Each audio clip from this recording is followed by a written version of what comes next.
Hello, good morning to you, wherever you are. Welcome to Sunrise Daily today. I'm Chamberlain. So, indeed, it's a beautiful Friday morning. Good morning. I'm Malpa Ogun Yusuf.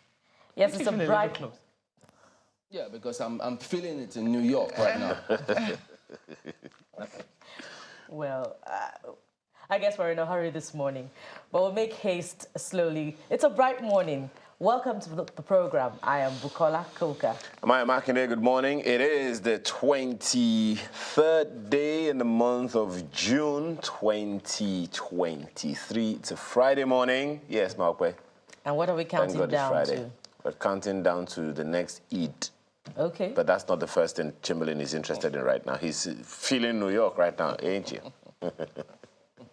Well, yes, indeed. And you'll see why. I mean, what best? You know, time and again, you get to hear, oh, yes, indeed, there's this 5% in every part of the world, every country that will always do a thing or two that makes the image of the country tank. But and we've not been short of that in this country. But this time, I couldn't even say it any better because this really, it does speak for itself. And I think we can take a look at some part of it. It's in New York. The mayor was praising, I mean, rightly so too, itemizing, highlighting Nigerian physicians in New York. And, you know, the records are there. In the States, as a matter of fact, how well they do.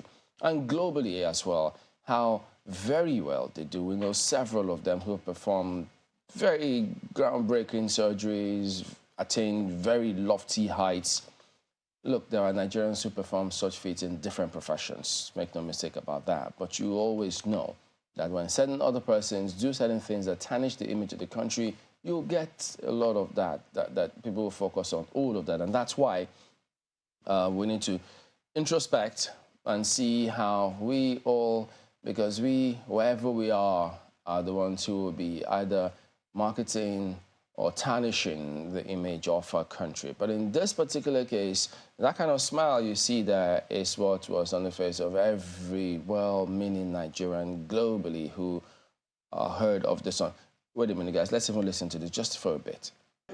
The Association of Nigerian Physicians in the Americas hosts its 28th annual convention in New York City. New York was hit really hard during COVID. We lost AMPA members. We sacrificed for the city, and the mayor is recognizing us for that. We welcome the 110th mayor. The welcome receptions addressed by New York City Mayor Eric Adams was warmly received as he welcomed the attendees to New York City and urged the Nigerian medical practitioners in the United States not to ignore the various medical challenges that are confronting our communities. He said the moment is not about elevating the mayor, but rather it is about using their professional expertise to help. And to my physicians who are in the room, all of you are prominent in medical professions. There are too many medical crises in our community for us to have aspired to get to this level and ignore what is happening around mental health, what's happening around healthcare, what's happening around diabetes, illnesses, and what we're going through. It's time for us to seize this moment that we are in. That is what this moment is about. The moment is not about elevating Eric to be mayor. The moment is about elevating our community and the things that we deserve and the things that we fought for. He also thanked all members of the Nigerian medical community in America and Africans in the diaspora for their contributions to public safety and their work toward making the world a safe place for all. Association of Nigerian Physicians in the America today, acknowledging what you have done and what you will continue to do. Really proud of the African diaspora and what you are doing in so many ways. You believe in family, you believe in education, you believe in business, you believe in public safety. We are aligned. Let's continue to make this city a place where prosperity reigns. The welcome reception was the preamble to the 28th convention, which is slated to include action-focused lectures, leadership lessons, meetings focusing on health equity and the challenges the association is charged to address. From New York City, Maria Byrd, Channel Television News.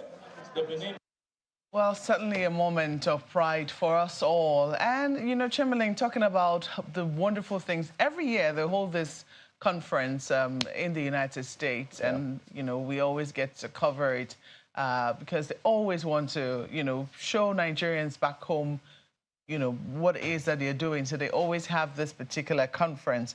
But indeed, Nigerian medical practitioners, well, maybe not just medical practitioners, but because they always hold their own conference every year, you know, we always get to admire and celebrate the work that they get to do. And there have been so many feats wrought by Nigerians who are out of the country that there is to celebrate, especially Nigerian doctors. Don't forget that there was, I think, the very first surgery that was done on a woman who was pregnant. They brought out the baby, you know, operated on the baby who was not yet full term, and put the baby back in the mother's womb. That particular surgery was done by a Nigerian. A Nigerian is the first ever cardio-nephrologist in the world, actually, not just in the United States, in the world. A Nigerian is the first cardio-nephrologist, and we have had the opportunity to interview Dr. Olurotimi Badero. There's also very recently one of Dr. Dora Koyili's daughters was celebrated as one of the very first, I think, Nigerian to be a medical director in a hospital. Chief medical director, yes. Yeah, in Jersey City Medical Center. Indeed. So, and all of this, you know, is one of the things that has inspired the program which we do. It's called Diaspora Network. That's right. Where we get to interview different types of Nigeria doing amazing things in the diaspora, you know, taking our name far and wide. We've been very worried in recent times about the Japa syndrome. And that has, you know, come to the fore again, you know, the conversations that have been around it. And people have said it might not necessarily be a bad thing, that indeed, after a while, we will benefit as a people. If we're wise, we'll get to benefit from the expertise that our citizens, you know, get to learn and acquire in many parts of the world where they're doing great things. So I think that we have work on our hands to ensure that our home, and yes, it's the work of all of us, our home is a place that recognizes talents. It shouldn't be that it is only when people go abroad that their talents are harnessed and they're realized. We need to ensure that our place is a place that is conducive for nurturing talent, and that one day we'll make it conducive enough. Maybe it will not be perfect, certainly not, but at least they will feel that urge to want to identify with their home and want to do, you know, to share the expertise which they have been able to acquire over the years with us. But, Chairman, you're right. There is so much more to celebrate than there is to mourn about. I mean, in terms of the image that Nigeria has abroad, a lot of Nigerians are doing amazing things. And I think that should bring all of us some elements of pride. Yes, indeed, Mark. And besides, you know, the very apt narrative that you've told us about the excellent work that Nigerians are doing in the diaspora, particularly Nigerian medical practitioners in America, you know, you can also not mistake that very happy countenance, you know, of the Nigerian medical practitioners in that report. And it reminds me of, you know, the speech given by the former Prime Minister of the United Kingdom, Boris Johnson, after, you know, members of the NHS helped save his life during the pandemic. You know, you'd be proud to be a member of the NHS after listening to that. Nothing does health to the soul of a worker than a very huge dose of appreciation. So it goes a long way, you know, what the mayor of New York did, you know, appreciating the work the Nigerian medical professionals are doing in the United States of America. And they're performing, you know, excellently in many different fields. You find them leading the charge. You also find them owning, not just, you know, contributing to the health sector as entrepreneurs, as we would say here, but also owning, you know, specialist hospitals as well in America. And, you know, that's perhaps something that we should learn here, not just appreciating them, by the way, you know, with words of encouragement, but also investing in our own health sector such that our medical practitioners can have a sense of belonging, and perhaps that Japa syndrome can be nipped in the bud. But just to support what Malpe has said, the American business magnate emphasized that during his visit very recently in Nigeria. I believe he's still here in Nigeria, when he said, the mass exodus is not such a bad thing if our professionals in the diaspora can get trained and then return, to build the health sector. But that doesn't leave, government's responsibility out, of what they need to do to encourage that sector and to check this a very worrying brain drain. Investment. Prioritize human capital development in the health sector and give them, a conducive work environment. Ayo. Well, Mr. Eric Adams, the mayor of New York City, is not new to Nigeria, so to speak. He's been to Lagos himself. Just last year, October, perhaps recounting, said he was in Lagos. He said, and I quote, "No one throws a party like Lagos in Nigeria. No one knows how to celebrate life like Nigeria." That was October last year, and he said he remembered landing on a Monday and not sleeping again until Sunday. That's to tell you how much excitement he got. So he's someone that's been following Nigeria. It's a testament to Nigeria's hospitality as well. Generally just following the Nigerian community in his city, and that is quite remarkable.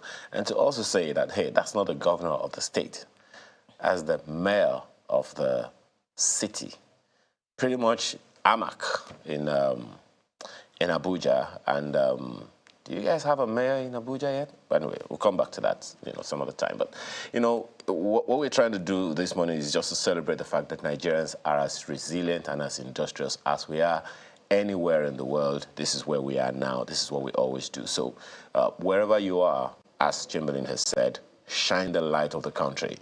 As a Nigerian who's just been appointed, I think, Chief Judge or something in Canada, Malpa, you also mentioned Dr. Akonyele, who is the first CMO, black CMO, in that Jersey hospital in the U.S., and countless other Nigerians all over the place. The story of the internet cannot be told completely, significantly actually, without mentioning Nigeria and Philip Emeagwali, and a number of other things that are being done. So what will you, Nigerian, be remembered for in Italy, in Russia, in Bangladesh, wherever it is that you are in the world? That's what makes Nigeria good or bad in the eyes of the world. Chamberlain. Yes, indeed. Just love it, all of it, as a matter of fact. Wherever and Nigerians are celebrated by whoever is worthy of note. Let's dig right on to the dailies. We'll start with New Telegraph this morning. Planned 40% electricity tariff hike in sensitive Kalos, ascribed to NLC. Energy transition mustn't be imposed on poor nations from Maposa. Maybe, is it PH? I think that H is silent, they say sometimes. Maposa, yeah. Tricky, no? Okay. There's huge power transition opportunity in Nigeria. Gates says solar energy can displace petrol generators for SMEs. Well, that's a possibility, not a certainty, because it's got challenges if you want to use all of that. But just make sure you look before you leap, so you don't get your fingers burnt.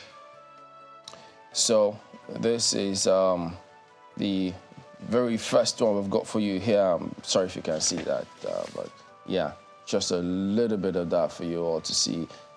It concerns everybody, this electricity tariff hike. But the thing is, no matter the kind of commentary we may read from anyone, what is going to happen to, what's the name of this law now? Which they keep saying, look, it is there.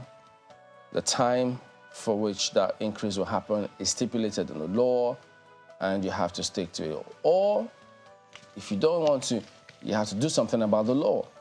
So even if you talk all you want, if the law stands, then their hands will be tied, as they always like to tell us. So is it that The conversation is going to be very interesting, Chamberlain, because in fairness to the NLC, they have been very tolerant. They have been very understanding. Don't forget that this is a time when we've removed subsidy from petrol, and it has gone up.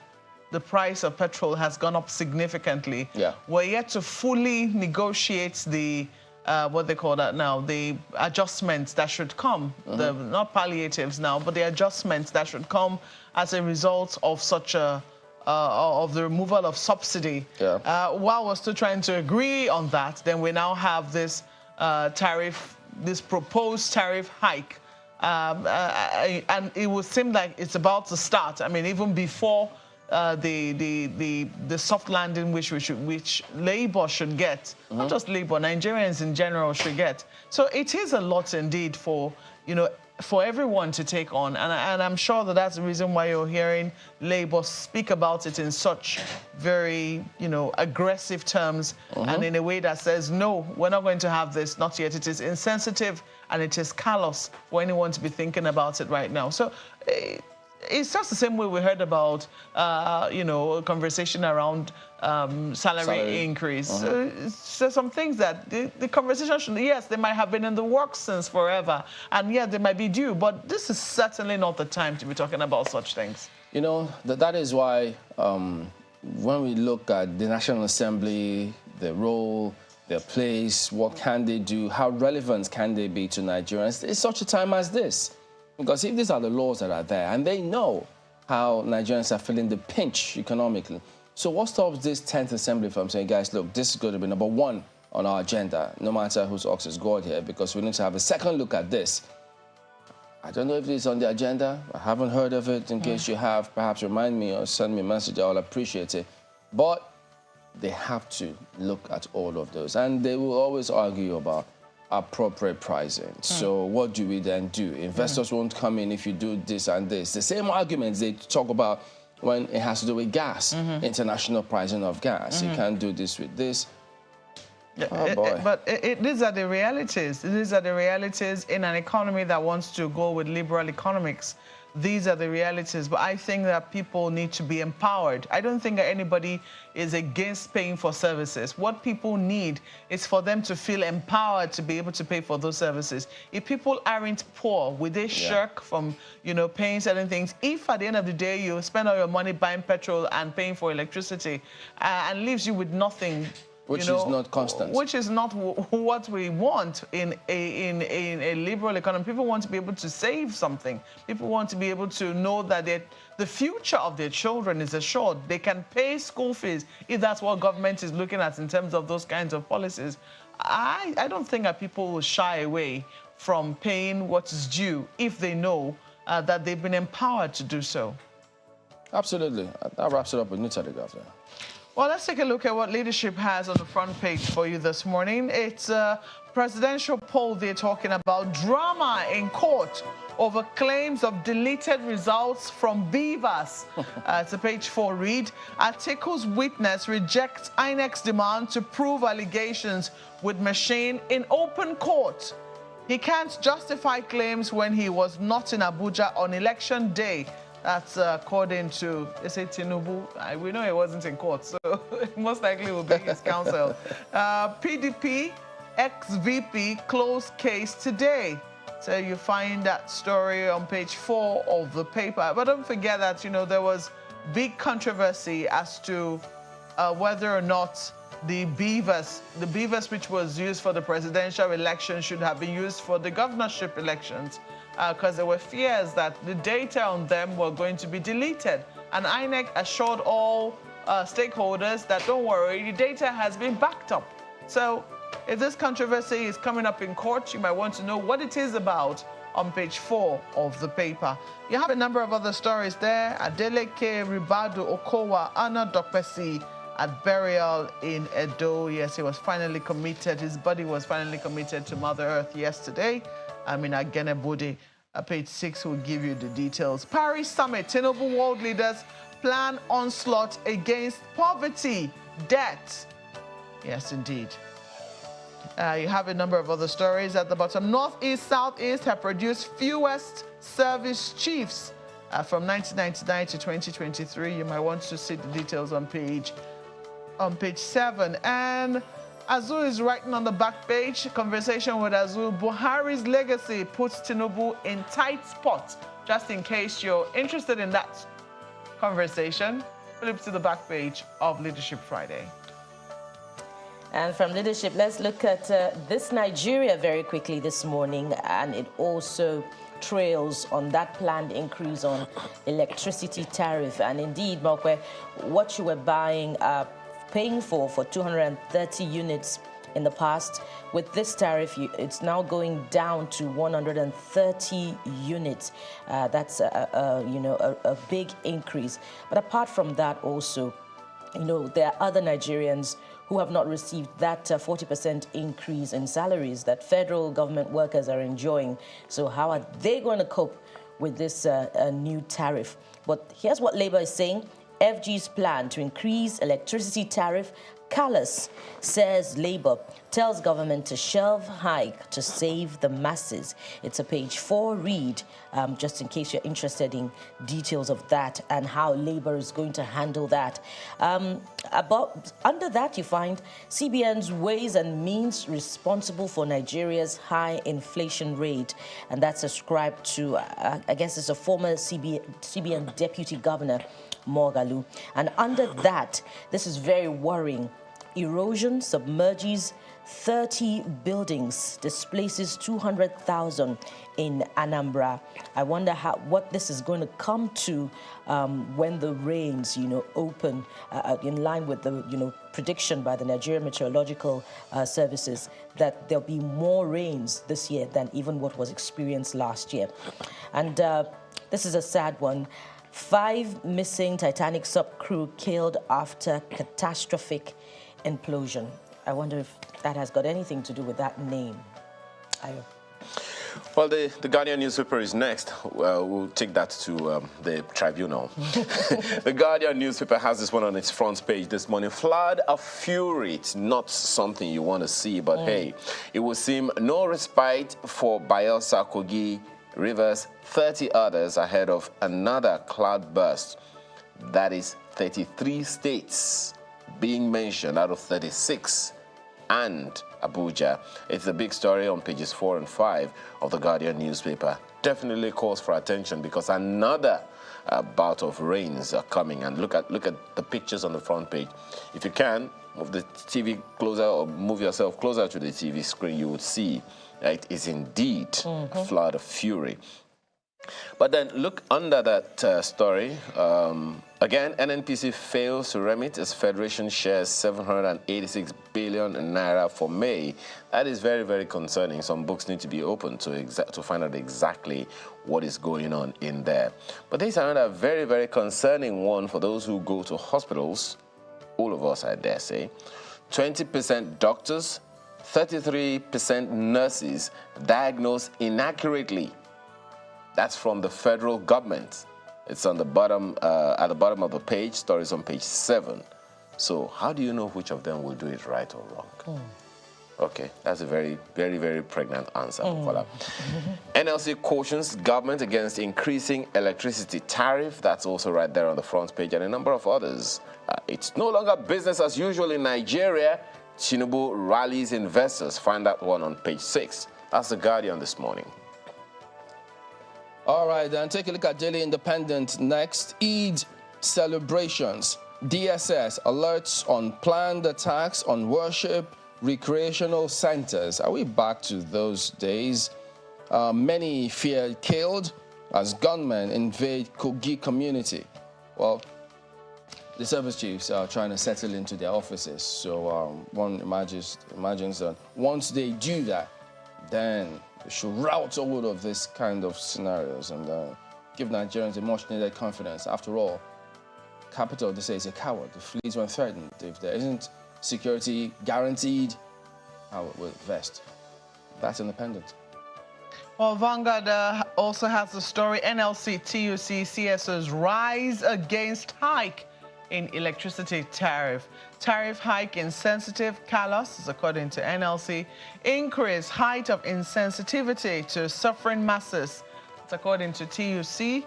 action unfair, unjustifiable. That's according to CSOs. And report says Nigeria needs $34.5 billion investment to provide electricity access by 2030. Oh, dear. So let us put that in context. Where we see all of this. You're looking for investors. We should perish the thought.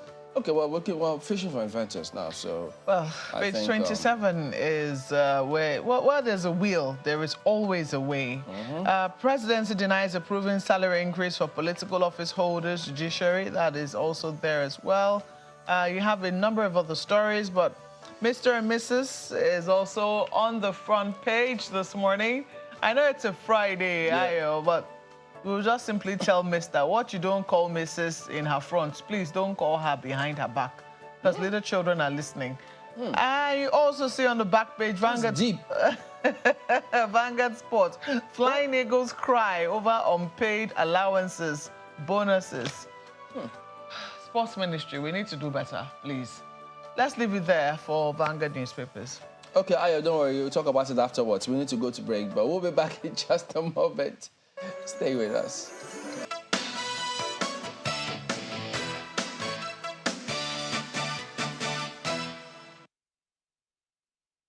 Nigeria is now the focus globally of investors, corporates, financial institutions all over the world are now very excited about Nigeria, and specifically about the fast-paced, dynamic, progressive policies, economic policies of President Bola Ahmed Tinubu in the last 3 weeks. And in Paris here, a lot of them have been showing interest. Even those who exited Nigeria now are encouraged to come back to Nigeria. And the essence of this meeting, why the president is attending, is to network extensively with developed societies, donor agencies, financial institutions, and foreign investors, with a view to inviting and really encouraging direct foreign investment back into Nigeria. And the encouragement has been really great. The enthusiasm of these corporate institutions and financial institutions on Nigeria, and particularly on Nigeria's recent economic policies, have been very, very tremendous.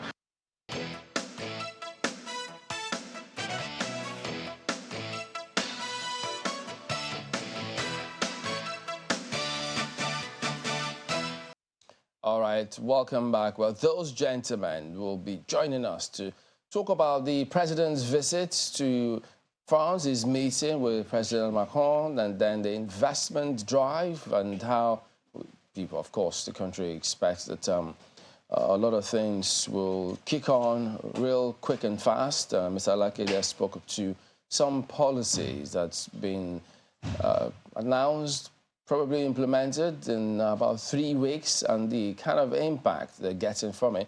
But here in the studios, we've got Hassan Mohammed Hassan, Ambassador and Deputy Chief of Mission and Permanent Observer to Organization of American States. He joins us here in our studios. Good morning. Thank you for joining us today. Thank you. Thank you for inviting me. So while we'll try to have a rounded look at this matter, we'll also have Dr. Nemeka Obiareri, a development economist and an investment banker who joins us virtually. Good morning, and thank you for joining us as well on the program.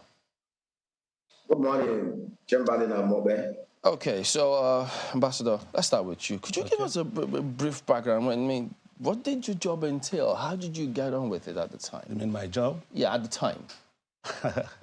I did the work of diplomacy. That's what diplomats do. It's simple.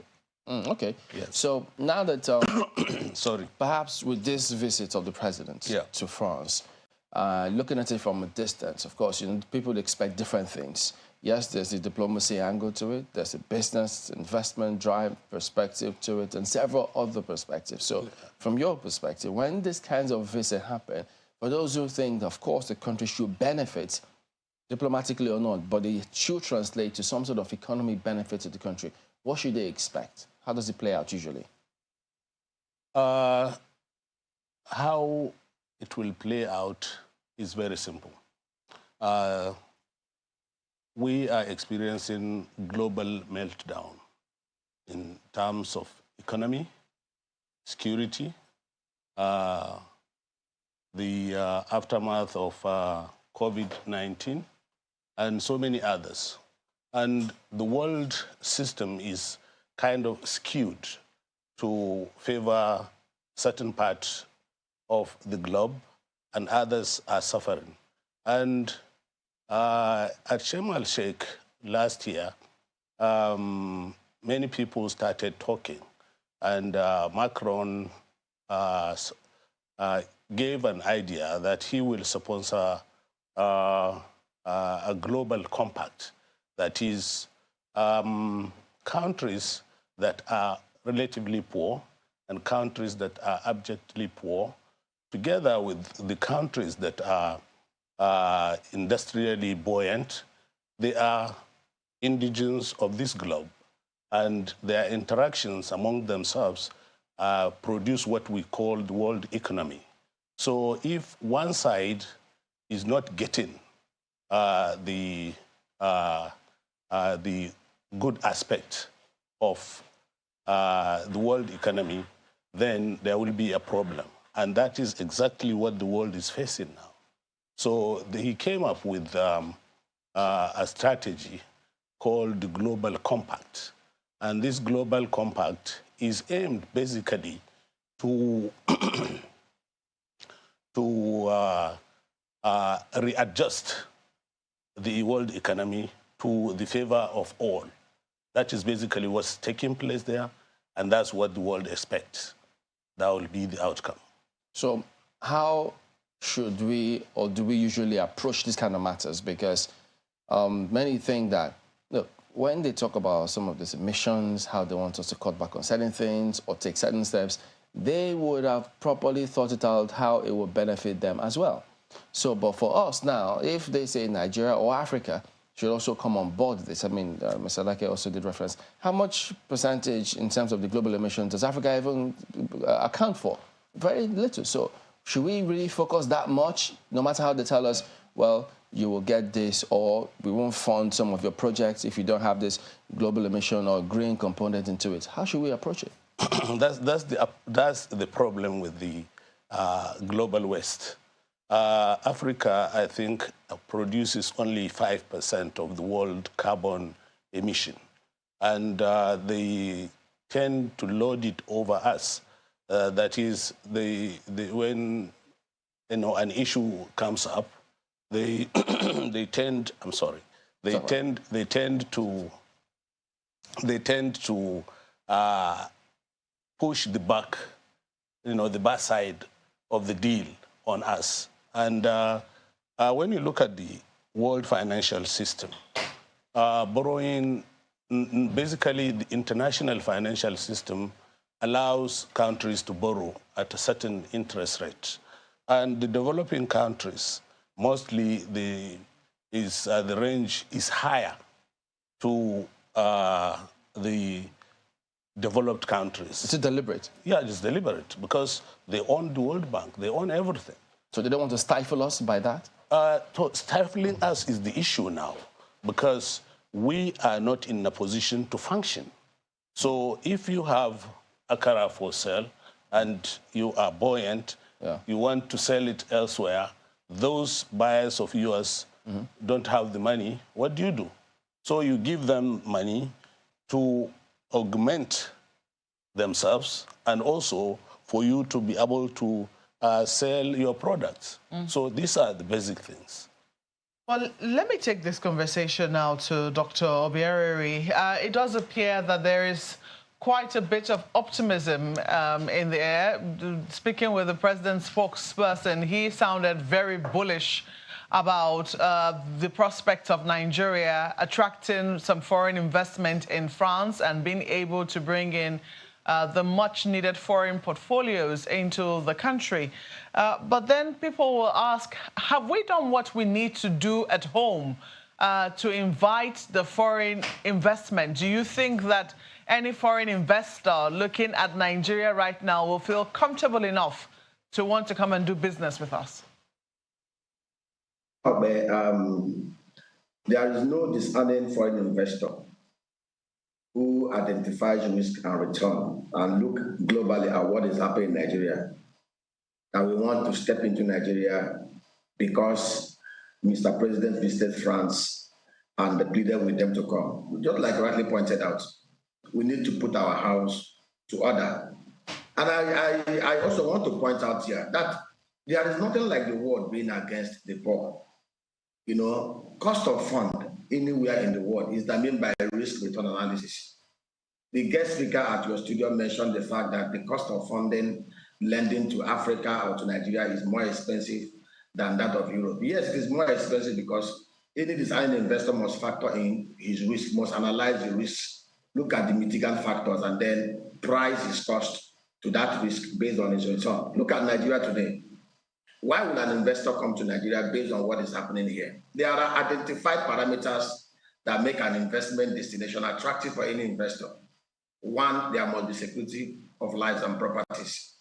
Here in Nigeria, as currently, we are the second most terrorized country in the whole world and the most terrorized in Africa. Insecurity everywhere.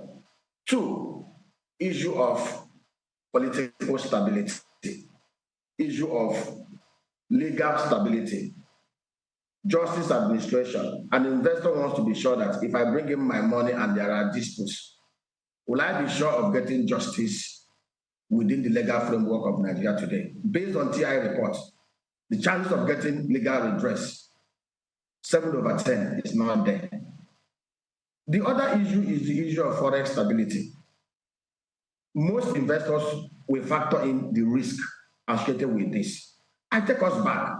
Singapore, as of 1965, was at a worse position than Nigeria. The same thing for Malaysia, the same thing for UAE.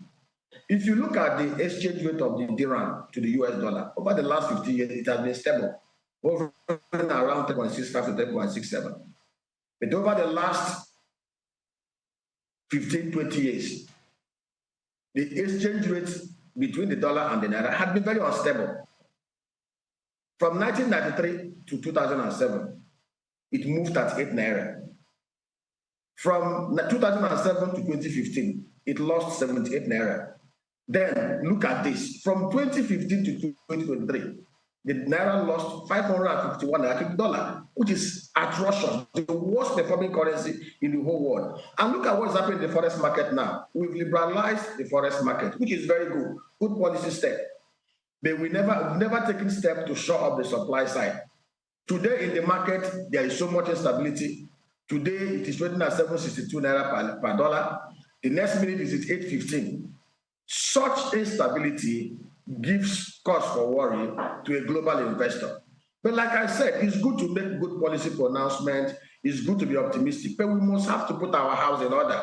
For us to attract any credible foreign investor, we must first of all take very good steps. The global investor need to see the new government putting in place very good decentralized security architecture to ensure that there is security of lives and property in Nigeria. And many have advocated for us to put security in place in Nigeria. We must decentralize our security architecture. Encourage security to go down to the municipal level, to the local government level, to the communities. What we have today, our current security architecture cannot guarantee security of lives and properties. Well, Dr. Obiarari, if I may come in, you know, some people will say that security has been on the front burner for us for quite a while now. I still recall that during 2014, when Nigeria hosted the World Economic Forum for Africa right here in Abuja, security was on the front burner. As a matter of fact, bombs were still going off, and you know, right, middle, left, center at that time. You know, it has not been brought to this level of control then. But we were told that at that particular summit, that the higher the risk, the greater the returns. That's what we were told. And that oftentimes, yes, investors will do their risk analysis, but they still know that they still know where they're able to get, you know, a remarkable return on investment. So can we really say that we can eliminate, you know, security as a concern before we can attract foreign investors? Aren't there other parameters that, you know, investors will be looking to see? For instance, this issue of the floating of the naira. The idea is supposed to be that, you know, now that they know that government control over it is, you know, at a minimum, that they know that they can bring in their currency and take it out when it is they need to? Let's address the issue of insecurity. No investor, when we talk about insecurity here, like I said, everything is one of the identified risks in Nigeria. Like you said, an investor will first of all do his risk analysis to identify whether it is, the returns are coming to risk. I'll give you an example. Look at Gino Food. Gino Food came into Nigeria with a bold and audacious plan to go into tomato puree, and they went into backward integration. They went to Kebbi, work with the communities, acquire over 10,000, 15,000 hectares of tomato upstream. Gino Food had a plan to invest between $200 million to $1 billion over the next 10 years. Gino facilities were attacked by bandits. They were very lucky to extract their expatriates from that place. But how do you expect Gino, when that insecurity in Kebbi, Zamfara have not yet been fixed, to ramp up opportunities within that sector, or for any other food giant to go into that particular sector? Those are the kind of risks we're talking about. But as at 2015, the southeast of Nigeria was the most secured region in Nigeria. Economic activities was booming. Today, most investors will not venture into some parts of the southeast because of insecurity. Insecurity was not there before. So these are the, you talked about the issue of the forex liberation, which is very good. It's a good and commendable pronouncement. But what are we doing to ensure the supply side and to ensure that we have forex stability? And like I gave you an example, anybody investing into the UAE, an investor knows very well that the forex stability is there from Singapore to other parts of Asia.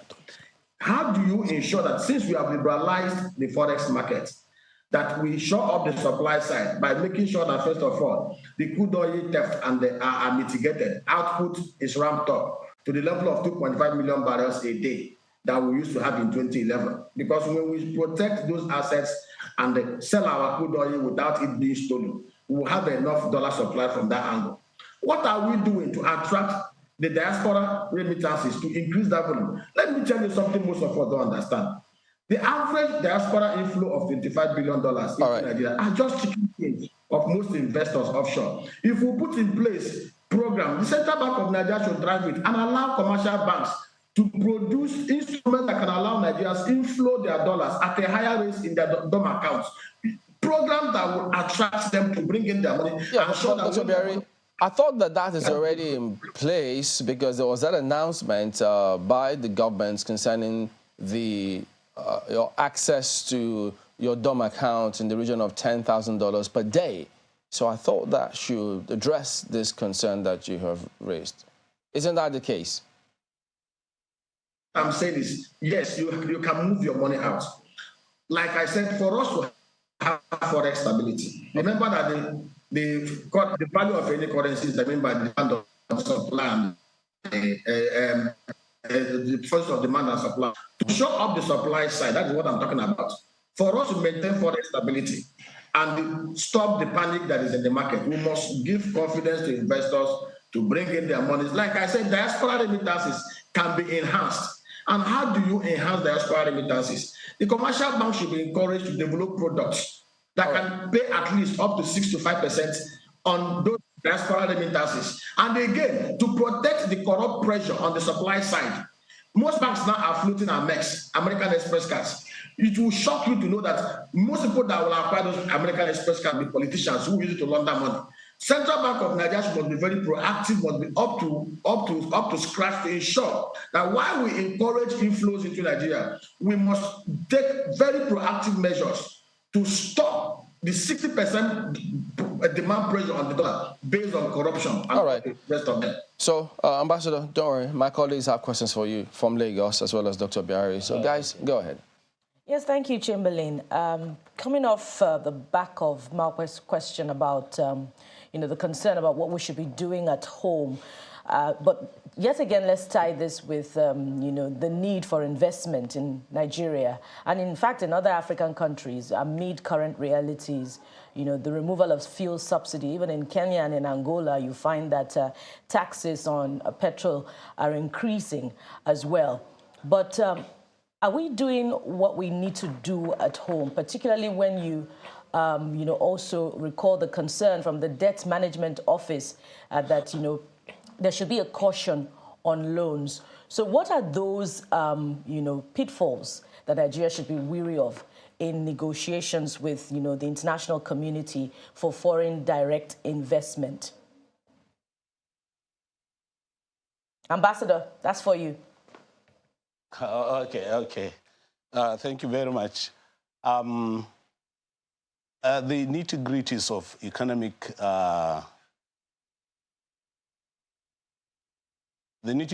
of economic policies are left to professionals like our speaker before, Mr. Dr. Obiare, who seemed to be more of a financial man. But when it comes to governance, it takes a lot more than what he's saying. Of course, there are economic, security issues, but like Mope said, the security issues in 2013, 2014 were more than what obtains now. So we can say that the government is taking very positive steps to improve the situation. That is one. Two, the local environment. Who are those causing all these problems for ourselves? We are Nigerians ready to do anything to get a small pittance to make ourselves feel big in the local community. So we have to embark on so many things. So when we talk of governance, you have to take almost every gamut of the negativities and the positivities of society and address the issue. And that is what the international community is doing. The international community is well aware of what's happening in Nigeria, well aware of what's happening in Africa, yet they have come up with a global pact to address the problems confronting the world. So through this approach and through some kind of policies, pacifying the people, addressing the issues, you can eventually have solutions. But it is a long-term approach. It's not like you put Naira today, you get 2 Naira tomorrow. No. But some policies have long-term effect. But Ambassador. And once... Shouldn't we be wary of some of those terms and conditions that accompany, the foreign direct investment? Some countries would not accept investments in critical national assets, but Nigeria opens itself up to, investment wholesale, that also comes with some of those concerns, i.e. the Chinese loans in very critical sectors like our transport sector. So what are some of those terms and conditions that we should be wary of amid, dealing with such a huge debt burden? You talked of Chinese loans. Is she on? Go ahead, yes. Go ahead. Okay. Thank you. You spoke of Chinese loans and some unfavorable conditions maybe being imposed on us or we get it wholesale. When you look at it, Nigeria didn't start today. Nigeria has been a country of over 60 years old. And those that ruled us during colonial period, up till this time, we have dealt with their economic policies. We have dealt with so many things, and they don't seem to have headway. And when you look at it, we want to try other areas. And with the background knowledge of what obtains with the Western world, why don't we try other sources, and we'll come up with an approach or with a policy that will suit our requirements. What I find difficult about Nigerians is they don't believe in themselves, unfortunately, especially our elites. We believe everything coming from the West, and every foreign thing, be it from Chinese or from the West or the East, they are better than Nigeria. They're Nigerian products, Nigerian ideas, Nigerian. But look at it. Today, we are talking of Nigerians leaving this country. I want to take one sector. Nigerian doctors, Nigerian nurses, the health sector, they are moving out. Yet we keep criticizing that Nigeria is this, Nigeria is that. If those people don't see these people worthy of employing in their system, will they take them? I doubt it very much. So we have certain areas that we are good. A number of people will still ask you the question, the people who are jetting out, it's not really an entirely bad thing if we're going to quote the words of Bill Gates, who spoke not too long ago. But then saying that people are leaving the country, one of the issues a number of them will raise with you is that what they study they can't practice because the infrastructure that the government is supposed to put in place, they haven't really put them in place. But that's perhaps another conversation for another day.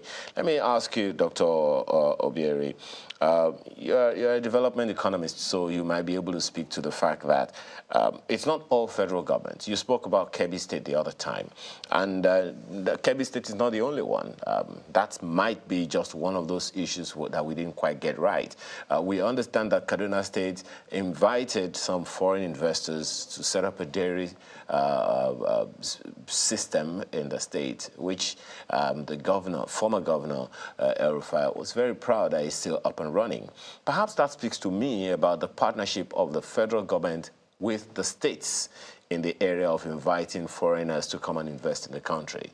The Presidential Enabling Business Environment Council, has been doing a lot of work. However, it is in the states that the investors are going to reside, have their businesses and all. So if the partnership with the states in terms of ease of doing business doesn't go as expected, can we really blame the federal government? What is missing in that regard for you? Please, I want to make this clear. Nigeria as an investment destination ticks the right boxes for any desiring investor. This is the country to be if we're able to put in place the right security, physical, socio-economic, and constitutional framework that protects the investors and helps us to grow the real sector of the economy. You rightly pointed out, Kaduna State got it right in some of the projects that they did in the agro sector. So the PPP that they are doing with our lamps. Like I said, it's not just the federal government of Nigeria. The states, the local government of Nigeria, we operate a 20-tier system of government. Every system of government, every level of government must be able to put in place the conducive environment within their domain to make it conducive for investors. Insecurity is not just something that we will trifle with. Like I said, the police, the army, the air force, the navy are in total control of the federal government of Nigeria. Remember that prior to this time, in the First Republic, between 1960 to 1966, we had a physical and constitutional framework that allowed the regions to control their resources and keep 50% and pay 30% to the port and 20% to the federal government of Nigeria. Most of the responsibilities were devolved to the regions. We had regional police. The kind of insecurity we had here was not today, was not there then. It was not like banditry, armed robbery, or whatever. Because the regions understood how to protect their regions and also play in those areas where they have competitive advantage. We had the groundnut pyramid of the north, the cotton of the north. We had textile companies everywhere in the north. We had the cocoa of the west. We had the coal and the limestone and the palm oil in the south, old eastern Nigeria. Remember, as at 1965, Nigeria controlled 45% of the global crude palm oil market. Today, that market is a $67 billion sized economy. Dr. Obieri, perhaps the question that it sounds to me like you're asking us to change the system of government that we're running, because the system we ran in the First Republic is completely different. We'll step up on that when we return from this break. Please stay with us. Thank you for staying with us. Ambassador Hassan, one of the things that enables governance, this one is for Ambassador in our Abuja studio. One of the things that a good number of people, that has become a standard in the world is digitization of the entire process. And we've been hearing from the federal government quarters for quite a while of plans to digitize the civil service operations. And that essentially, to me, speaks to the almost 1,500 ministries, departments, agencies, and corporations of the federal government. A situation where paper gets lost in transit, delays transactions, and consequently things aren't done as they should. It is a problem that a number of people have cited. How do you see that playing out real soon, in the face of the fact that the allegation that civil servants generally are opposed to digitization of their processes because it will eliminate a lot of human interference in the operations of government? Thank you for that question. But I believe, I don't think civil servants are kicking against or are not happy with the process of digitization. The process of digitization, if I may recall, started over 15 years ago and is gradual and is a new thing. And most new things, people are really skeptical. But there are also, these are also fraught with some difficulties and manipulations. So you see, let's take it for example, the IPPS. That's the payment services where everything is digitized and seamless. That's what it's supposed to be.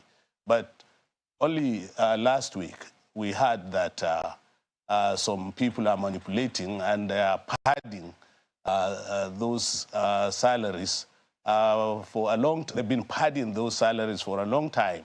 So you see, all of these things need kind of a concerted approach. There is the need to let the civil service, let Nigerians as a whole, because the civil service is just a component of the Nigerian society. Almost everybody in the society needs to be educated, needs to be guided on certain issues, and government will come up with policies that will be conducive to that approach, and we'll have Nigeria that will be more better than what we have now.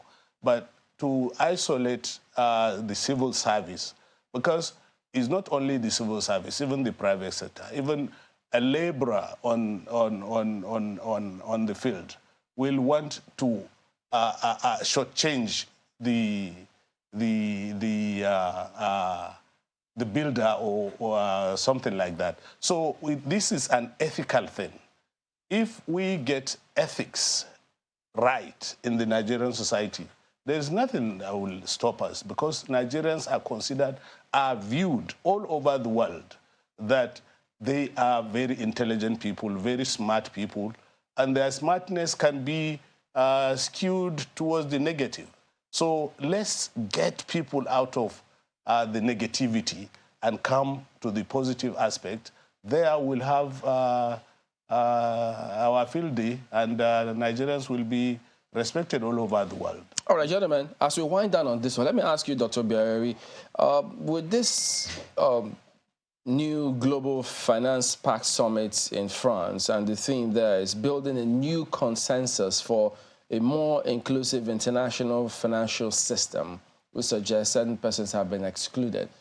How can Africa, I know you've highlighted some things that we need to do, how can Africa, and particularly Nigeria, benefit from this financial system that we're talking about here?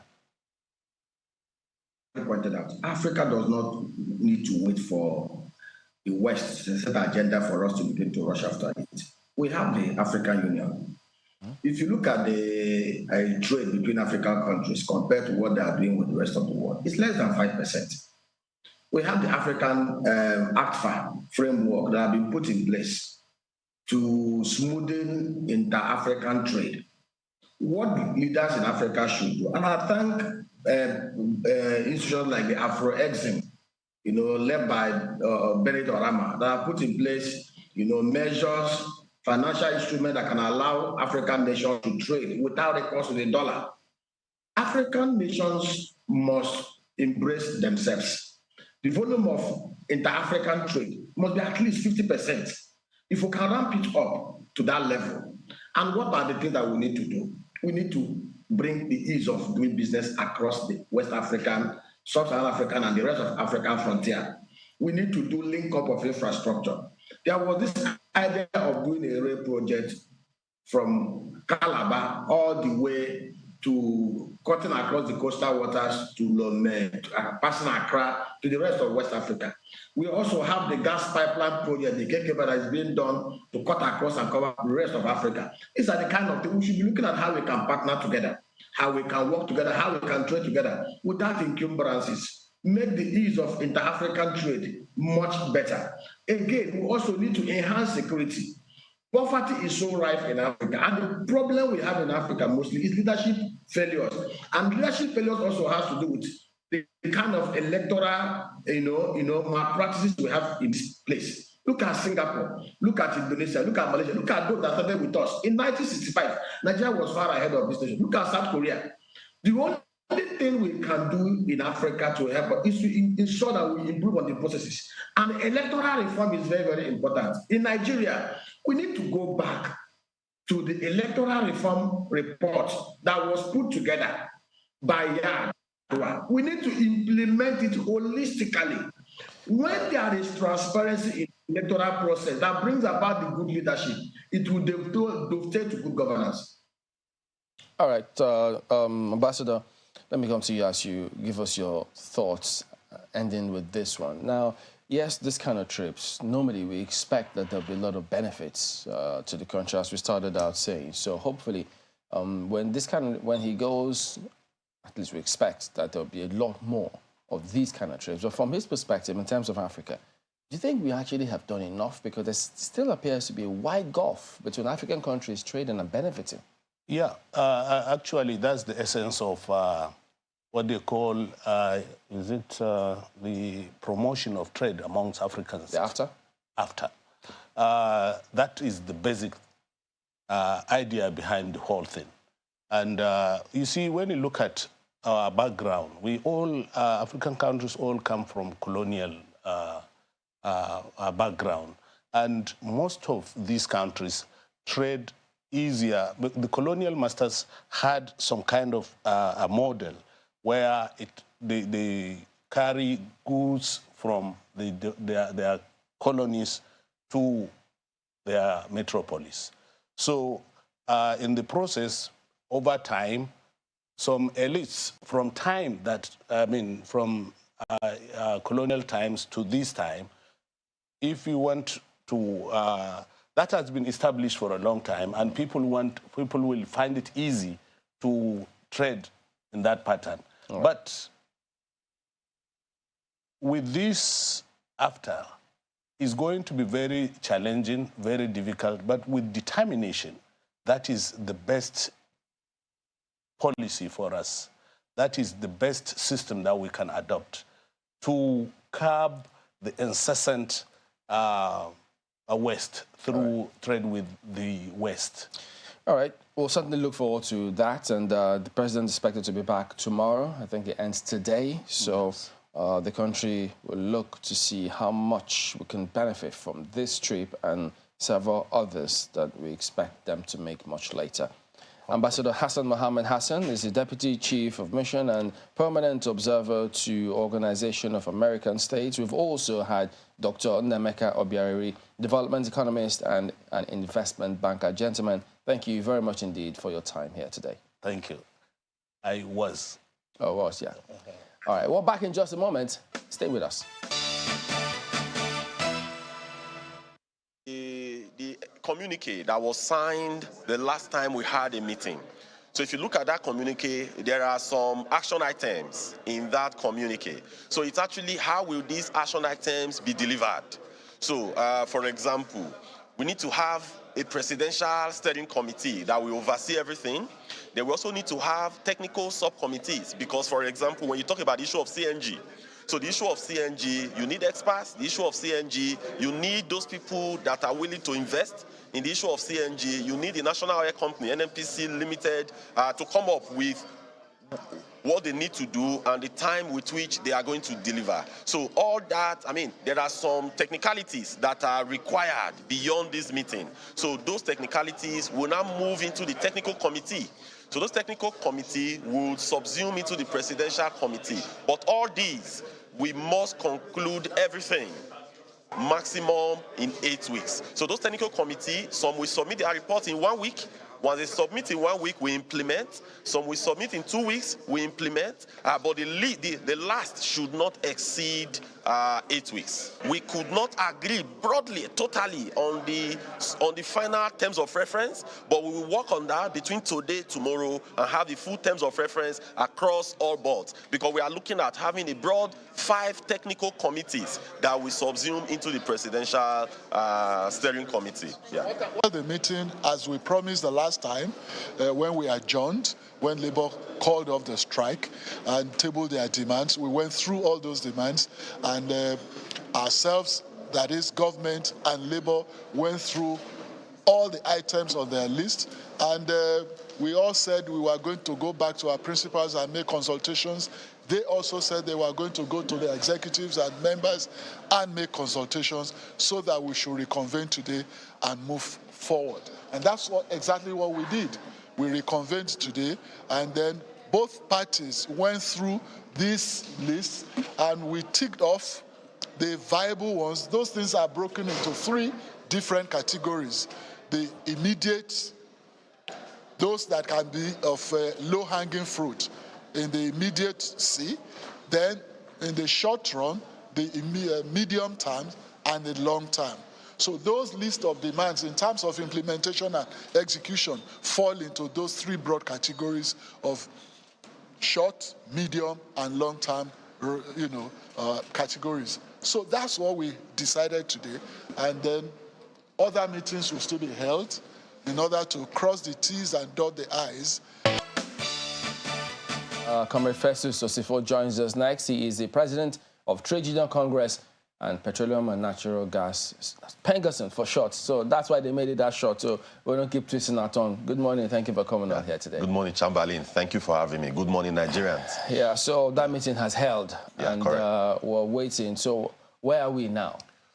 Yes, we had the follow-up meeting on Monday this week with the government team, and when we got to that meeting, so they told us that they have some terms of reference for us, and also that they are having the committees, because the committees we're actually looking at were to have committees in each of the sub-areas, but they came with 5 broad committees, and that with those 5 committees, that others can subsume into that technical committees. So we're expected to make nominations into the committees so that they will now sit down and start working through the fine lines. And we're looking at committees on CNG, committees on the mass transit, committees on the reduction of cost of governance, then committee on to review the cash transfer. Then, I mean, those were the broad-based committees that we were looking at, and even committees on electricity, housing,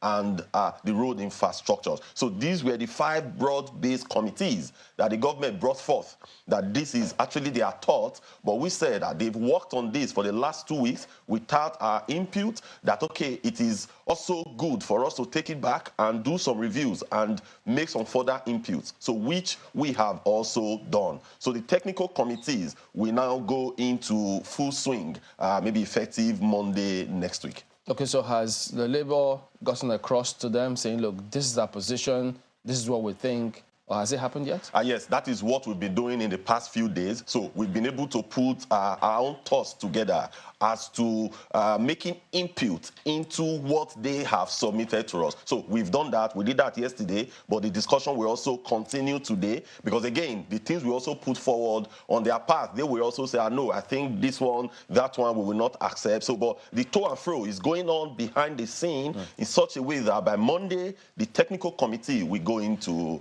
work. So are you still working with that timeline of 8 weeks? Yes. For us, we insisted that anything we are doing, we must conclude maximum in 8 weeks. But that 8 weeks is for the overall. For example, if we set up a committee on CNG, so the committee on CNG might come back to us in 2 weeks because the technology of CNG, it's actually out there, so it's not something that's a bit difficult. And most of the people, both in the public and private sectors, who want to invest in this CNG, they are already there. They know them. So they may come back to the steering committee in 2 weeks and submit their report. Once they submit, we will not wait for that 8 weeks to implement. Once they submit, we will start implementation. I mean, we'll push government to start implementation of that immediately. But government can tell you that, look, even if you, quote unquote, seem to have agreed on some things within that 8-week window, there are certain things that will have to go to National Assembly, they may say, and then they'll tell you, look, it's up to them now to decide, and it's no longer up to us. How do you anticipate that kind of scenario? Yes. You know, that is why some of the things are broken down into short term, medium term, and long term. Like, there are some things that they will be able to do today.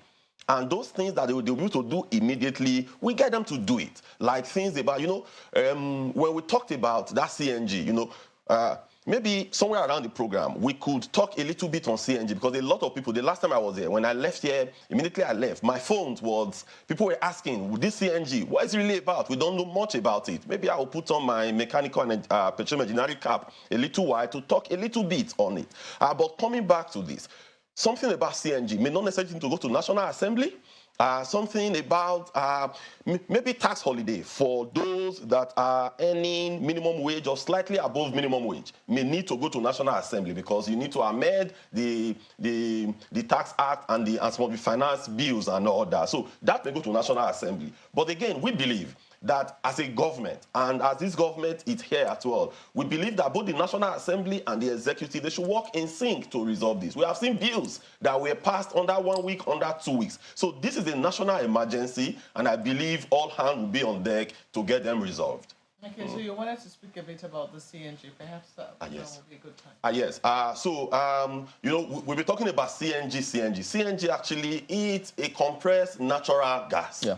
And, when you take natural gas, normally comes in two formats. It comes majorly as CNG and as LNG, so as a liquefied natural gas. But one of the huge advantage of CNG, or rather, when you take gas, you compress gas to around less than 1% of its original volume at a standard pressure. So when you do that, the volume will not be reduced. So you cannot put that gas in a cylinder. Then when you put that gas in a cylinder, it can be used as a substitute. We have been talking about alternate to fuel.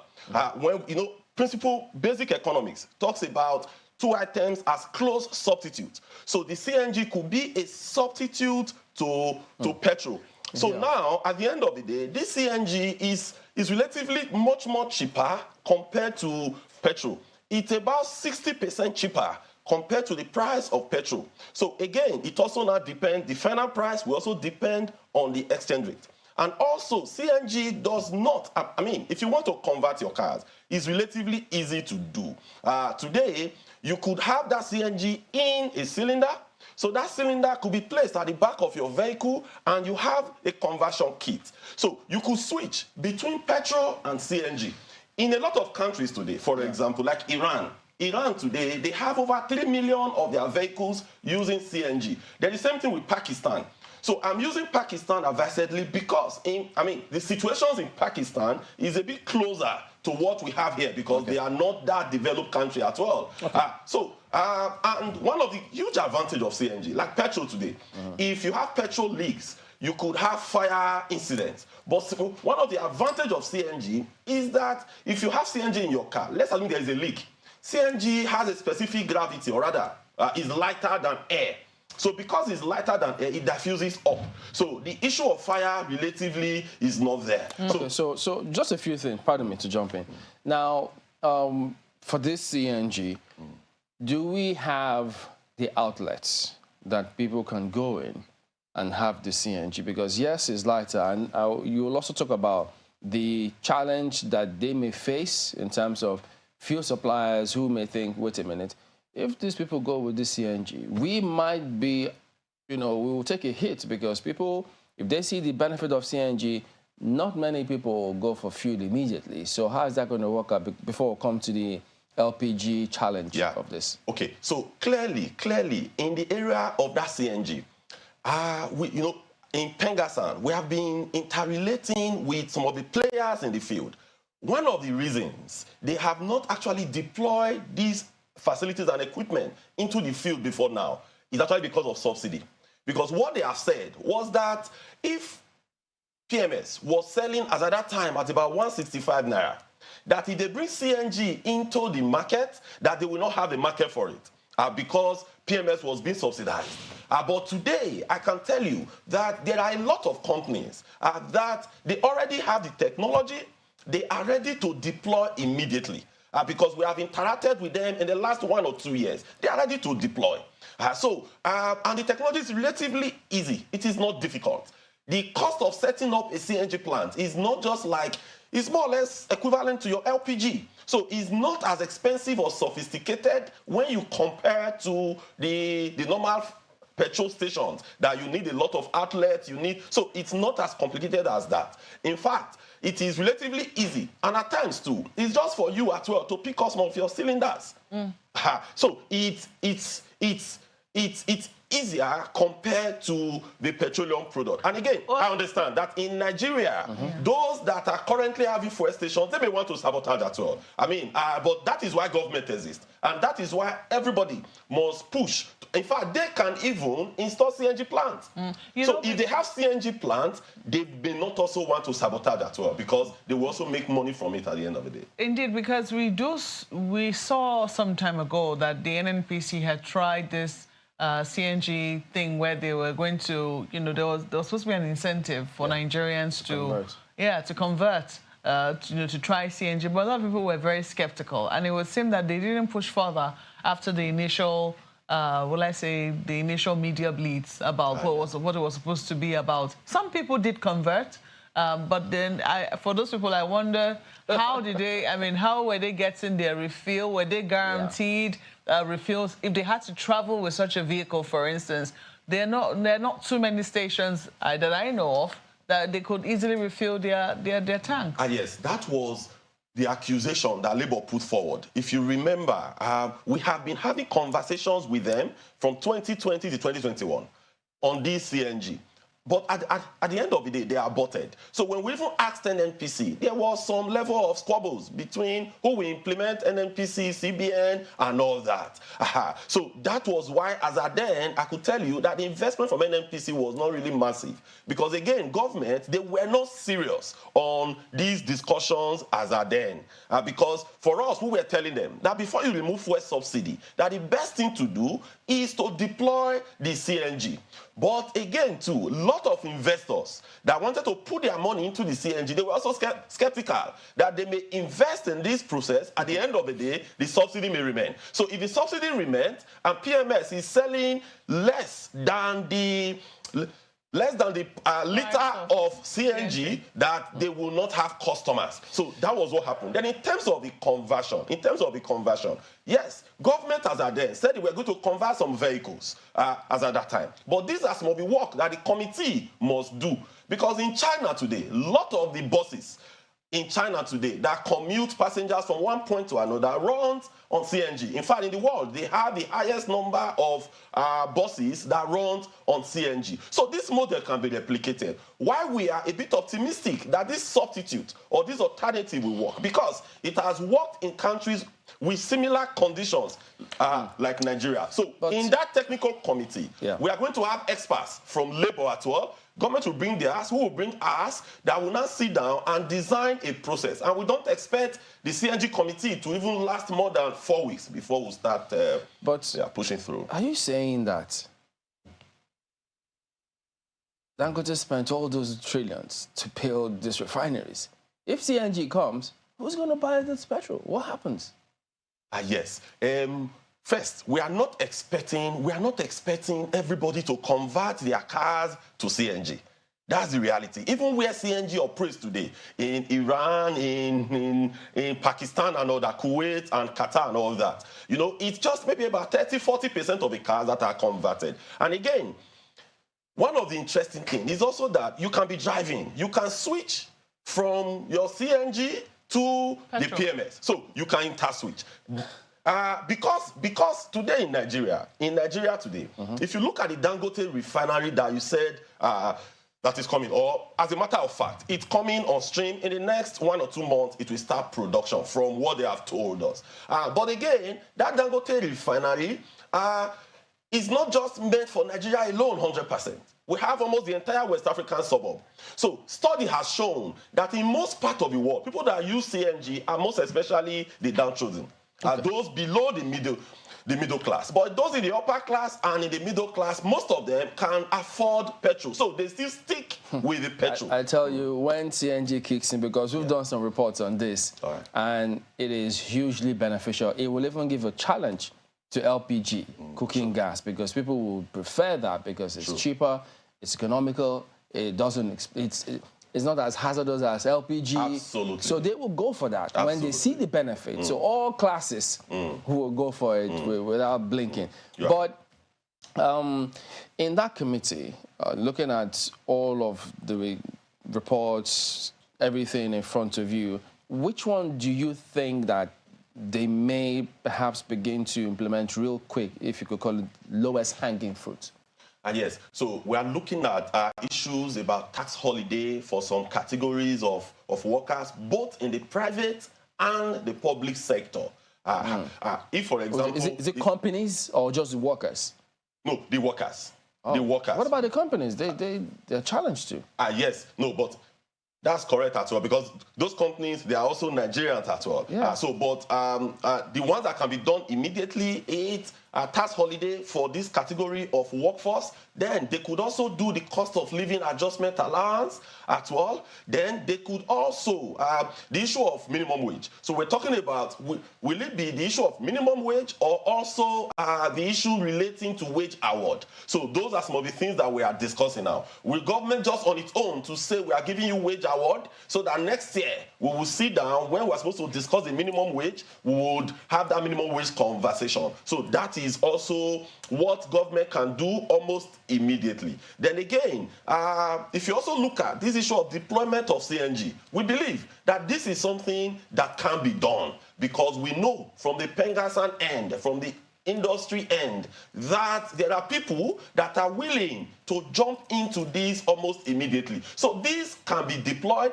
almost immediately. But one of the caveats there that we will also push government in that committee is that some of the downtrodden Nigerians that are struggling to live and survive, they may not have the money to be able to buy the conversion kit for that CNG as of today, because it may cost you, depending on the Naira exchange rate, between 250 to 500,000 Naira to convert your vehicle. So the question is, those bus drivers, those taxi drivers, where will they get such amount of money from in order to do that conversion? So these are some of the things that we'll be having the conversations around when we meet in that technical committee. All right, when we return, there'll be more questions, including how do we ensure, because you say the cost will be dependent upon foreign exchange. Yeah. We've seen the challenge with petrol or diesel.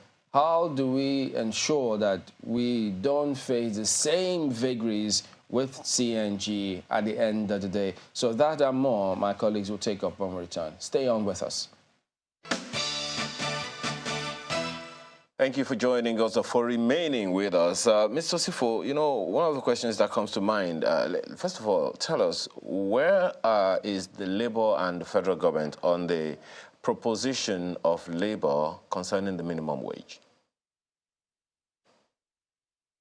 Yes, so the conversation around that, we are currently on it because we have made a proposition to a proposal to them saying that the minimum wage should be about 200,000 naira. But that is our demand. But they have not come back with a counter offer. But there's a conversation.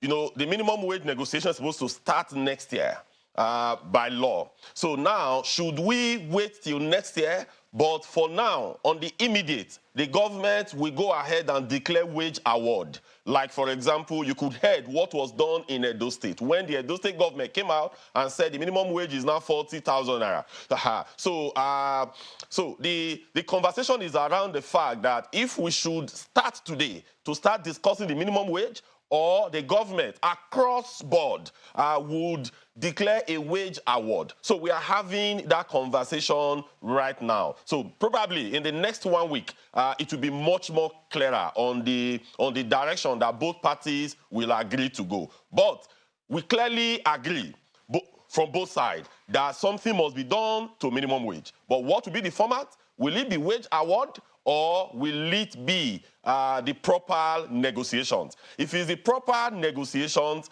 you know, statutorily, according to law, there are parties that are going to be doing that negotiation, both from the labor, both from the employer consultative association, from government. So it's a tripartite discussion. So, but the format that we are going to take will be much more clearer next week. Well, just to be clear, for those who are wondering what's the difference between wage award and wage increase. Okay, so wage award, like what Edo State government, not wage increase, no. Wage award is a wage increase. Minimum wage negotiation that will increase is also a wage increase. But there is a difference between negotiation of minimum wage and also wage award.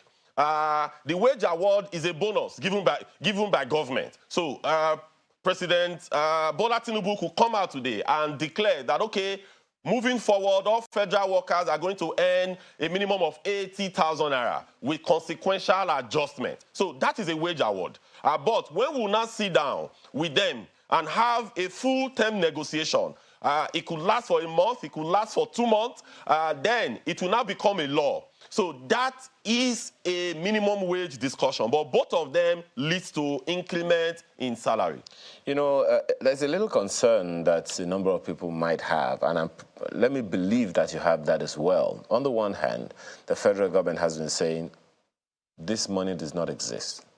It's the reason that the subsidy was removed in the first place. Government is essentially broke. And DMO is advising, please don't take any more loans. Date back to 2016 when Mrs. Kemi Adeosun was finance minister. She said at the time that the wage bill of 165 billion naira per month was unsustainable. That was in 2016. Salaries weren't up to 30, I don't think it was up to 30,000 naira minimum wage at the time. And that's an annual that was an annual 1.98 trillion naira in 2016. If we cascade that, that's quite some chunk now. And at that time, according to the minister at the time, that was 40% of government spending. So one wonders, with these propositions and all of the conversations going on now, do you think really, I mean, you also run an organization. How sustainable do you think a wage increase, wage award, whatever it is that we look at it, is going to be for the federal government or any state government at that, in the light of prevailing economic circumstances, even for that same government? Okay, thank you so much for that question. What we have said is this, that we strongly believe that government can take care of those that create wealth, that government can take care of the people that toil day and night to ensure that the country is still a going concern. We understand very well the challenges that the government is facing today. We understand that this year, the revenue that the government is expecting, I mean, you know, when you put revenue projections in your budget, it's just projection, just as the name implies, it's about 10 trillion. And we also understand that 10 trillion naira. And we also understand that lots of these as well is also going to service debt. But the same government, they have told us that they are going to save massive amount of money when subsidy is being removed. So part of this money should also go to take care of Nigerians, most especially the vulnerables. That's one. Then secondly as well, you know, yesterday there was a FAC meeting where they also shared over 700 billion naira. So we are expecting that with the removal of subsidy, that the money they do share, in fact, at the end of the month, is going to increase much more than that, maybe 2 trillion of naira. And again, more importantly, you know before now, CBN exchange rate was fixed at about 450 to 460 naira per USD. But today, they have floated it. And it's around 760 naira per USD. If you look at that increment, that will also bring about additional almost about 40–50%, or if not more, into the coffers of government. Because most of the things that do, like this crude oil we talk about, is being sold in USD. So when they are repatriating the money before now, the exchange rate was around 460 naira to $1. But today, when they are repatriating it, it's going to be somewhere around 700 naira plus to $1. That means that there will be much more naira available to government. So more importantly is that as government, we must be creative. As government, they must be innovative. They must put on, like as I have said in most of the fora, is that you must put on your thinking cap. You must be able to grow the revenue of the country. It is not, if you employ me and you ask me to work, my function is to deliver on my objective. My function is to deliver on my KPIs. It is your function as the management of the company or as a government that have employed me to also think on how to make life better for the employees. So government must put on the thinking cap. We believe strongly from the labor movement that if government first cut down wastages, that is why in our demand we added how that the cost of governance must be reduced. And a committee, technical committee on that, is also part of these 5 committees that we are looking at. So if the cost of governance is reduced, they will be able to save some money from that. And if they do all these other things that we have said, we believe that funds will be available. Because again, Nigeria is not a country where we'll be having 10 trillion naira projection as revenue. By the time you convert that into USD, it is abysmal. But we strongly believe that a government that is innovative, a government that is creative, and they have promised us. They told us that during their campaign, they said they want to do XYZ, which they said they are doing now. But they also told us during their campaigns that they want to increase the revenue of the country, that they want to make the country prosper, and they want to make the country grow. So we will hold them to that as well. So it's their responsibility to think through and make it work. Indeed, Mr. Sifo, that's what Nigerians want, results. And, you know, it's an administration that sells renewed hope. But for me, I'm curious about the concerned, more importantly, about the length of time of these negotiations. If I'm correct, it's entered its 3rd week. And you have also said yourself on the program that government has not come back to you on your demand for 200,000 naira minimum wage for workers, you know, and add to that the many committees that have been set up. Also, one of your key charters in your list of demands was that, you know, return to status quo, you know, while we continue the negotiations. But government has not adhered to that as well. So it will seem as if you're losing grip on this negotiation, Mr. Sifo, along with your other affiliate unions. I know when we were entering into these conversations and negotiations, we did not, we also know, because I mean, we have been union leaders for quite some time. So we also understand as well that these are not just issues that you resolve in one day or in 1 week. So we had that at the back of our mind. But when you submit demand, you also need to squeeze them as well. You will not just submit, because any demand that you submit, as far as that demand is coming from you, you cannot get everything there 100%. It doesn't happen anywhere in the world. So as unionists, we understand the negotiation processes. We know as well our minimum fallback point.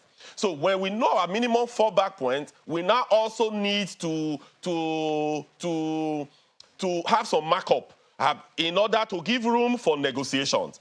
Because if you think that you will go with your demand and you get your demand 100%, then that will not follow the principles of negotiations. So that is why when we submit demand, there are rooms. We also put some level of flexibility, but within us, we know our minimum set point. But we will put some level of flexibility in it for us to be able to have some level of conversation. So for us, we know from the beginning, I mean, it was very clear to us that these are turning issues. We are talking about probably reduction of cost of governance. We are talking about some level of infrastructures that must be deployed. We are talking about CNG.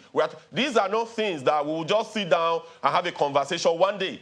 That was why we accused the government from the beginning that these conversations ought to have been concluded because they were the ones that shied away as at then when we were having the conversations. But that if they were sincere and they sat with us, we would have resolved all these issues before now. So that was why we said to them that this announcement they did was actually done in bad faith. But they also said that this government is different, that this is a new government and a new dispensation. So for us, Mr. Osifo, if government... So for us, okay. Pardon me if I may come in there. If government has not come back to you on your demand for a minimum wage increase of about 200,000 naira, what then is on that list of low-hanging fruits, according to the Special Advisor on Communications and Strategy, that you are guaranteeing Nigerians that you're returning to them with in 2 weeks' time that will reduce the pains that they're currently bearing? Yeah, if you heard what we said earlier, that we are setting up technical committees across these various areas. When even minimum wage discussion is not just between the labor and government. There is a law of the land that says that when you are discussing minimum wage, it's a tripartite thing. So it's labor, government, and the private sector and the employers represented by NECA. The NECA is an umbrella body of most of the private employers in Nigeria. So we are the ones that will sit down and have that conversation. So on the part of government on their own, that's why we are now looking at the issue of wage award. When compared to the minimum wage conversation. But like as I have said, all these issues, we would start dwelling on them and discussing the details effectively from Monday next week. Like as I told you, we were not just expecting government on their own to just come and tick, okay, pam, pam, pam, like that. In most cases, it does not really work during negotiations. But we strongly believe that with this technical committee that we are bringing... I'm not very sure you significantly answered Bukola's question about exactly what the low-hanging fruits are, but you give me a minute or two, we'll get back to you. Emmanuel Odafe-Igbene has also joined us in this conversation. He's National President, Vanguard for Transparent Leadership and Democracy. He joins us virtually from Warri. Thank you for joining us this morning, Mr. Igbene. Well, a number of things, of course, I'm pretty sure you've been listening to Mr. Osifo, have this conversation with us. Generally, between the federal government and labor, what's your assessment of the progression so far? Do you think they are making life-changing, sustainable progress, or you think we're just rigmaroling around the same issues? Thank you very much, my brother Ayo. Your last sentence is what I agree with. We are just turning around like Baba Chair. With due respect, let me properly introduce myself so that my brother there will know who is on this other side. I am a petroleum engineer, mechanical engineer, an electrical electronics engineer, and I worked in one of the leading multinational oil companies. I'm talking about Total Energy. So I worked in all the fields, onshore, offshore, swamp location, and even the production statistics department. And I was a labor leader from 1991 up until 1999. So, with due respect to him, and I've listened to my colleagues in the union, I feel very, very sad I think this country belongs to all of us, and we must tell ourselves the whole truth. I don't agree with what they are saying. It's okay, I'm happy he's a mechanical engineer too. He's talking about CNG. Now, Chambali asked a very critical question. So are we going to rely on Forex again, for exchange rate, to determine the price of the CNG that they are all hinging their hope on? Hello. How did they start talking about what led to this discussion about CNG in the first place? It's because of these same challenges. The allegation that people were vandalizing the pipeline scarcity, and so government then, many years ago, said, okay, let's think of an alternative. CNGO, LPGO, LNGO, they all come from the same reservoir. Let's not deceive ourselves. So with due respect, I have stated over and over, I didn't start discussing this issue. In fact, as far back as year 2000, I granted an interview where I said I can no longer keep quiet. There's massive corruption and crude oil theft in the oil industry, and that cost me my job. The Pengasan and Lupengas, they colluded and they sent me packing. So what I'm trying to say here is that, hello, my brother. Let me go. There's no time. Like I agree with my brother. This issue is not what we are going to discuss in just minutes. I will appeal to Channel Steve if you can organize whatever you will call it.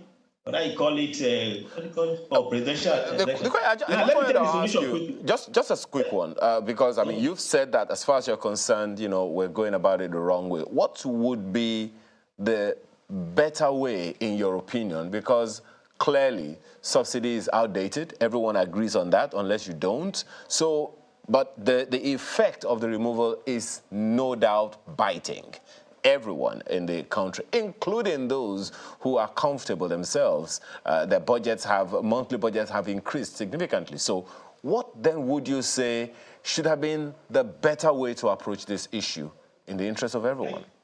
Thank you very much. First of all, there's nothing like subsidy. Subsidy never existed anytime. Quote me. Subsidy never existed. What has been existing, it's just some few set of unpatriotic, privileged Nigerians who kept on stealing and looting our common wealth. And they came with the cover that there's subsidy. You don't remove what never existed. I still insist. I issued a press statement a few days ago, and I maintain it. Secondly, let me tell my brother, and he knows, that the refineries, my house is just very close to a refinery here. The Warri refinery never had any problem. Most of these refineries don't even have problem. People decided to direct that this refinery should be shut down before the directive came so that they can continue with all this their massive unpatriotic looting. It was the same Nigerians in the refineries who were running and maintaining the refinery. Let me challenge my brother, Osifu. Thank God you are from the oil industry. I will not bother about my brother, Ajay. Look, quote me. Our colleagues, call them, call your members, ask them to go and start a refinery. They will start it. We can't continue like this for crying out loud. And that is why I've been warning this country for so many years, that unless we have our president must be the Minister of Petroleum Resources. I advised former President Buhari. That was why he accepted to be the Minister of Petroleum Resources, because we are toiling with the national security of this country. We are just joking. Secondly, this thing you call PIA, I started attacking it. That is the worst single legislator that we can give to ourselves. You don't open up your country to all manner of people to come in like it's not done anywhere, not even in America. This is a very strategic resource. You open up, there are people now who are so rich, they can easily meet and then wind down on this one. So, comrade, you clearly disagree. Yes. You know, he said he was a Labour leader, and coincidentally, he said he worked for Total Energies. I also work for Total Energies, and I think we have a lot of things in similar. He's a petroleum engineer. I'm a petroleum engineer. He's a mechanical engineer. I'm also a mechanical engineer. He said he left the industry in the 90s. I think I beg to disagree that we are not, we have some level of understanding of the petroleum economics. For us to say that there is no subsidy, that subsidy is not there, it is not correct. Maybe on a particular day, maybe we could have time to interrogate that very well. Because it is not true for us to say subsidy does not exist. It is not also correct to say that let's just tell our members in the refinery to go and switch it on today and it will come on to start working. It is not also correct. Yes, when it was put off, there could be one or two issues and reasons as are then. But to say that don't go and tell them to switch it on, the refinery will come on as it is today, it is not also right. Yes, I understand your pains as well. You say you were let off your work and all that, but let's leave that. Maybe after now we could have some interaction and conversations around that. But coming strictly on the issues, like what you said earlier about the exchange rate and all that. Yes, you know, I've been on several programs where I've talked about the real devil in it. The real problem we are having in Nigeria, most especially from 2016 till now, is actually the issue of exchange rate. That is the reason we are facing the hardship we are currently experiencing as a people in this country. If you look at between 1999 and 2015, for about 16 years, our exchange rate did not depreciate more than 100%. But between 2016 and now, look at the way it has moved. And we don't also have control over it. The fact that government said they want to float the exchange rate today, we are a bit skeptical. You don't allow your exchange rate to be dictated 100% by the vagaries of the market. Even in America, they don't allow it 100%. In fact, America accuses China, Japan every now and then for stage managing their exchange rate. So there must be a guided float, because you could have speculators that will push this exchange rate to something around 1,000 naira or to $1 or even more. And when that happens, everything is going to move, because in Nigeria, we are more, as of today, we are much more import dependent. And because we are much more import dependent, a lot of these are subjected to our foreign exchange. So this, I agree with him, that exchange rate is one of the issues that we must look at and we must find a way to manage. Is it comforting for you in any way that the CBN has said that they will intervene as buyers and sellers, depending on how the market is going, that they will buy when they need to and they will sell when they need to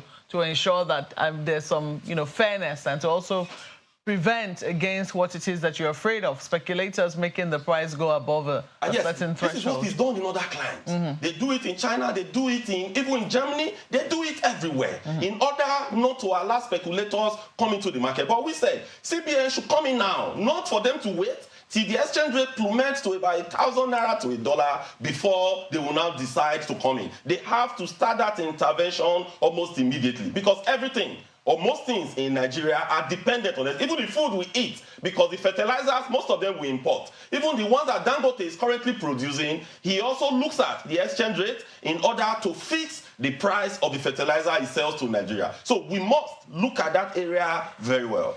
All right, gentlemen, we need to go at this point. At least you both agree on something, even though you also largely disagree on several others, which we will focus on much later. We have to thank you for coming on, Comrade Festus Osifo, President of Pangasin and the TUC, as well as Emmanuel Igbeni, who is a National President, Vanguard for Transparent Leadership and Democracy. So there you go. I guess that is the show today then. We do thank you for your comments. I know many of you are looking forward to some of those questions that you raised about CNG. I'm sure that one or two messages, or at least inquiry, may come through on that one. Well, we've got some messages coming through from Dixon. This is the first one from you. You're talking about the planned electricity price hike. He says, the planned 40% hike in electricity tariff will plunge many into poverty and adversely affect the economy, even as citizens are yet to cope with the outburst of the surprise subsidy removal. Late last year, there was a hidden electricity tariff hike where the number of units for a particular amount dropped drastically without any official communication to citizens. The federal government should allow Nigerians to cope with the shocks of subsidy removal before the huge 40% electricity tariff increase. And Abiru Kenneth says, I wish that the negotiators will understand that what Nigerians need is not grammar, But urgent action towards alleviating their suffering. I certainly They can. need to speak grammar before they get there now. But I can also confirm what Dixon was saying about that's the repetitious increase in the electricity tariff, which was done late last year. And so for them to be talking about another 40% hike, indeed, might be callous. Bukola Anayo. Well, Malkwe, I joined Kenneth to ask, what's the essence of grammar without results? What Nigerians want is results. Well, this one is from Festus Akimboyewa, and he says, whilst President Tinubu is in France wooing foreign investors to invest in Nigeria, his government must not ignore local investors in our private sector. It is only the private investors that have the money needed to develop our country and create jobs. Tom is in this email from you. You're saying the labor unions are not talking of pensioners who gave their young age and yesterday that all will be well today. Pension increase is absolutely necessary.